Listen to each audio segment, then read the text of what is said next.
how to fix error code VAN152 in Valorant. So if this video helped, please subscribe to this channel and click that bell icon on to be updated if there are new uploads. So I will show you a simple way. So let's go and head on to our command prompt. So just type in cmd, and then what you need to do is to type in scdelete vgc and enter it. So for you, it should not have that prompt, and after that it will be accepted. And let's go and type in scdelete vgk.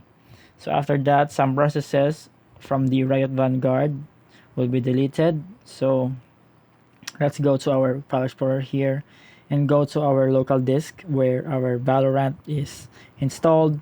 Go to the Riot Vanguard, so just search for it, and once you have found it, go here and click on delete. So there will be a prompt for you to delete the Riot Vanguard. So if you receive that, go to the task manager and then search for any Riot Vanguard or Riot processes and task it.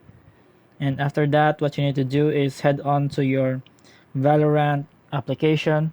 So let us see it here in our desktop.